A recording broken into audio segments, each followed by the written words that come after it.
Hello guys, welcome back to our channel. So friends, इस video में हम जानने वाले हैं कि जो राम मंदिर जिसका इनोवेशन 22 जनवरी को होने वाला है, उसको बनने में कितने साल लगे और कितनी मशक्कतों के बाद ये मंदिर को बनाया गया है। इस वीडियो में हम इसी बारे में जानेंगे और बहुत सारी अमेजिंग बातों के बारे में जानेंगे कि जो राम मंदिर को बनने में हुई है। So without any delay let's get start this video. So guys, अगर आप इस चैनल पे नए हो तो मेक श्योर हमारे चैनल को सब्सक्राइब करना for more information related video पाने के। पहले गाइस, आप इस आर्टिकल पे ध्यान रखिए। साल 1528 में मीर बाकी जो बाबर का सेनापति हुआ करता था, उसने अयोध्या में बाबरी मस्जिद की नींव रखी थी। ये मस्जिद ठीक उसी जगह पर बनाई गई जहां प्रभु श्री राम का जन्म हुआ था और इसे बनने के लिए वहां पहले से मंदिर को ध्वस्त कर दिया था। अब मुगलों ने भगवान को उनके घर से तो निकाल दिया, पर उन्हें कौन बताए कि भारत के लोगों के तो दिलों में राम बसे। और 22 जनवरी 2024 के दिन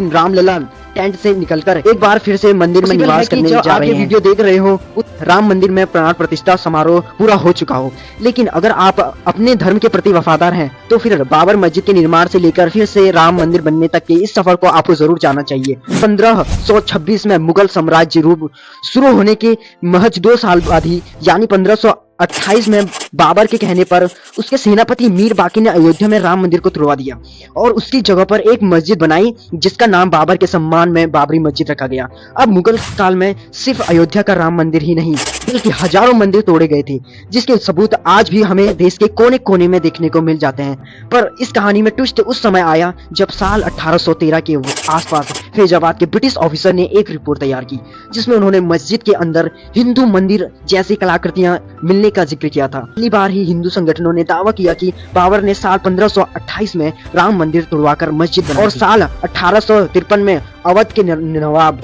वाजिद अली शाह के समय पहली बार अयोध्या में सांप्रदायिक हिंसा भड़क उठी। हालांकि इसके बाद भी हिंदू और मुस्लिम एक ही जगह पर पूजा और नमाज अदा किया करते थे। कैसा पॉसिबल है? तो चलिए आपको इसकी भी एक स्टोरी को बताता हूँ। 1717 यानी कि बाबरी मस्जिद बनने के 190 साल के बाद जयपुर के राजा ने, जो कि जयपुर में रहते थे, वो पहले शख्स थे जिन्होंने मस्जिद और उसके आसपास की जमीन को हासिल करने की कोशिश की थी, जिसके कि वो एक बार फिर से वहां पर राम मंदिर बनवा सके। लेकिन लाख कोशिशों के बाद भी राजा जय सिंह ज्योति को कोई कामयाबी नहीं मिलती है, जिसके बाद वो मस्जिद के पास एक चबूतरा बनवा लेते हैं, उस चबूतरे पर पूजा कर सके।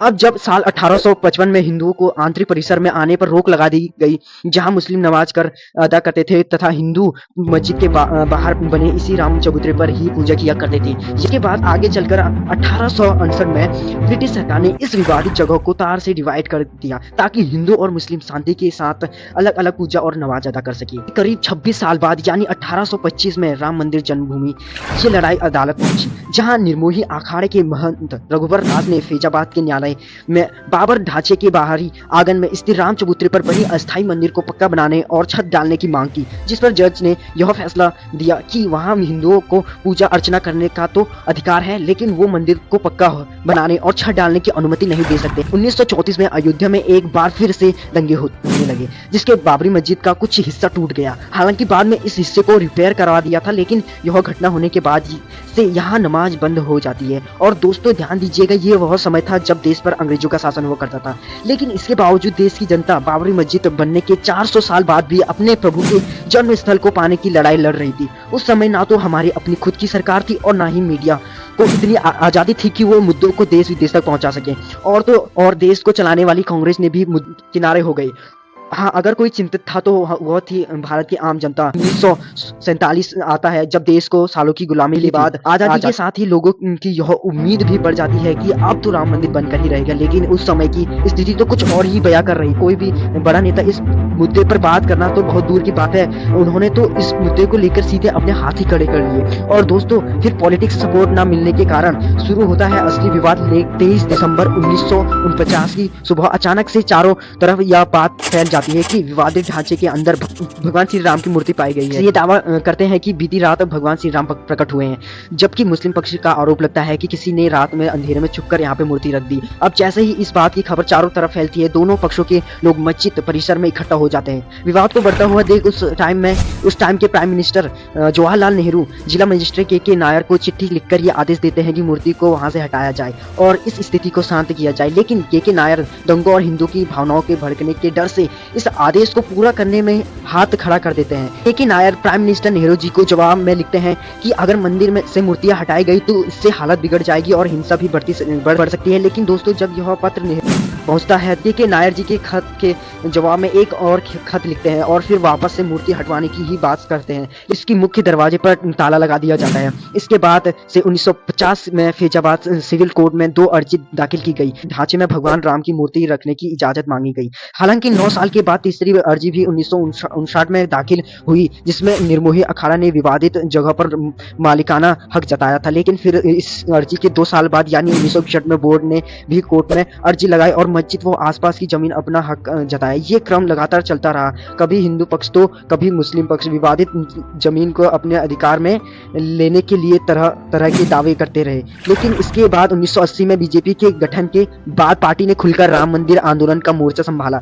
वहीं दूसरी तरफ राष्ट्रीय स्वयंसेवक संघ और विश्व हिंदू परिषद ने भी राम मंदिर की लड़ाई को तेज कर दिया। 24 दिसंबर 1984 को बिहार के सीतामढ़ी से राम जानकी रथ यात्रा हुई। 7 अक्टूबर 1984 को यह यात्रा अयोध्या पहुंची, जहां सरयू नदी के तट पर लाखों लोग इकट्ठा हुए। वहां पर अयोध्या में भव्य राम मंदिर का संकल्प लिया गया और फिर यात्रा लखनऊ होते हुए दिल्ली के लिए निकल गई। एक्चुअली इस यात्रा में 31 अक्टूबर 1984 को दिल्ली के विज्ञान भवन में संतों को जोड़ना था, लेकिन उसी दिन सुबह सुबह प्राइम मिनिस्टर इंदिरा गांधी की हत्या हो गई और रथ यात्रा को है साल 1985 का साल, जब राम मंदिर लड़ाई को एक नई दिशा मिलती है। एक्चुअली इस साल शाह बनो नाम की एक मुस्लिम महिला अपने पति से तलाक मिलने के बाद गुजरात भत्ता के लिए कोर्ट पहुंचती है, जहां कोर्ट उसके पक्ष में ही फैसला सुना देती है। अब इस फैसले से मुस्लिम समुदाय नाराज हो जाते हैं और दोस्तों, इस कम्युनिटी के लोगों को नाराजगी को दूर करने के लिए उस समय के प्राइम मिनिस्टर राजीव गांधी 1986 में संसद में कानून बनाकर सुप्रीम कोर्ट के फैसले को ही पलट देते हैं। असली में राजीव गांधी 1969 के इलेक्शन के लिए ये सब कर रहे थे। राजीव गांधी 1979 के इलेक्शन के लिए ये सब कर रहे थे ताकि उन्हें मुस्लिम समुदाय के लोगों से भी वोट मिल सके। हालांकि राजीव गांधी के शर्मनाक कदम से हिंदू उनसे नाराज होकर उन पर मुस्लिम कम्युनिटी को खुश करने का आरोप लगाते हैं। इमेज को कंट्रोल करने के लिए राजीव गांधी एक और ऐतिहासिक भूल करती है और ये भूल होती है हिंदुओं की मांग को मनाने की। इसके लिए वो 1986 में ही 37 सालों से बंद अयोध्या की विवादित बाबरी ढांचे का ताला खुलवा देती है, जिससे कि वहां फिर से पूजा अर्चना शुरू हो जाती है। अब देखिए, फिर से यहाँ मुस्लिम कम्युनिटी राजीव गांधी के इस फैसले से नाराज हो सकती है और 6 फरवरी 1986 को बाबरी मस्जिद एक्शन कमेटी का गठन किया जाता है। अब इसके बाद से आता है 1990 का साल, जब 25 सितंबर को लाल कृष्ण आडवाणी राम मंदिर के इस आंदोलन को बीजेपी का आंदोलन बता। जिन्हें कार सेवक के बारे में नहीं पता है, उन्हें हम बता देते हैं कि कार सेवक का मतलब उन लोगों से होता है जो निस्वार्थ भावना से सेवा करते हैं और धर्म की रक्षा के लिए कदम उठाते हैं। अब दोस्तों, 30 अक्टूबर को भी कार सेवक ने यही किया, तो अयोध्या में विवादित ढांचे पर झंडा फहरा देता है कि कोई फायदे नहीं हो। तब भी भीड़ काबू पाने के लिए उस समय यूपी के मुख्यमंत्री रहे मुलायम सिंह यादव कार सेवकों पर गोली चलाने का आदेश दे देते हैं, जिससे कि कई सारे कार सेवक मारे जाते हैं। दावा किया जाता है कि पुलिस की इस गोलाबारी में 55 के बाद आता है 6 दिसंबर 1992 की तारीख। उस समय पीवी नरसिम्हा राव देश के प्राइम मिनिस्टर थे और कल्याण सिंह यूपी के मुख्यमंत्री। दिन 2 लाख कार सेवक विवादित ढांचे के पास इकट्ठा हो जाते हैं और दोस्तों, कहा जाता है कि कार सेवकों की अयोध्या पहुंचने से पहले ही कल्याण सिंह कोर्ट को ये भरोसा दिला चुके थे कि ये विवादित ढांचे को किसी भी तरह कोई नुकसान नहीं होने देंगे। साथ ही साथ ये भी खबर मिलती है कि कल्याण सिंह ने पुलिस को यह आदेश दिया हुआ था कि चाहे कुछ भी हो जाए, भीड़ पर गोली नहीं चलाएंगे। वहीं दूसरी तरफ हजारों कार सेवक जो 6 दिसंबर 1992 की सुबह विवादित ढांचे के पास खड़े थे, वो दोपहर तक ढांचे के ऊपर चढ़ जाते हैं और 1:30 बजे पर विवादित ढांचे के एक गुंबद को गिरा देते हैं। 1.5 पर विवादित ढांचे के एक गुंबद को गिरा देते हैं। 5 बजे तक वो तीनों गुंबद गिर जाते हैं, जिससे कि यूपी में हाहाकार मच जाता है और स्थिति को काबू में करने के लिए यूपी में राष्ट्रपति शासन लगा दिया जाता है। ढांचा गिराए जाने के कुछ ही घंटों के बाद से कल्याण सिंह जी यूपी के मुख्यमंत्री पद से इस्तीफा दे देते हैं। लेकिन उस टाइम उन्हें देखकर ऐसा लगता रहता था कि इस बात का उन्हें कोई मलाल ही नहीं है। और दोस्तों, इस बात को उन्होंने 2019 में खुद स्वीकार किया था कि क्योंकि जब सुप्रीम कोर्ट से राम मंदिर पर फैसला आया, तब एक न्यूज चैनल से बात करते हुए कल्याण सिंह ने कहा था कि ढांचा हटाए जाने का मलाल ना तो तब था ना अब है। राम मंदिर बनने के फैसले से मैं इतना खुश हूँ, ये अब मैं चैन से मर पाऊंगा। और खैर, 1992 की घटना के बाद भी अलग अलग जगह पर कई बार दंगे हुए जिसमें बहुत सारे लोग मारे गए हैं, लेकिन इसके बावजूद कोर्ट में शांति छाई रही। बीजेपी ने 1999 से 2004 और फिर आगे और फिर आगे जितने भी चुनाव हुए उसमें राम मंदिर को अपने घोषणा पत्र में शामिल किया और इस दौरान एक लंबी कानून लड़ाई भी लड़ी और दोस्तों आखिरकार हमें जीत मिल गई। नवंबर 2019 को सुप्रीम कोर्ट एक ट्रस्ट बनाकर विवादित स्थल पर राम मंदिर को बनाने की अनुमति देती है और साथ ही वह मस्जिद के लिए भी एक वैकल्पिक जमीन देने का आदेश देती है।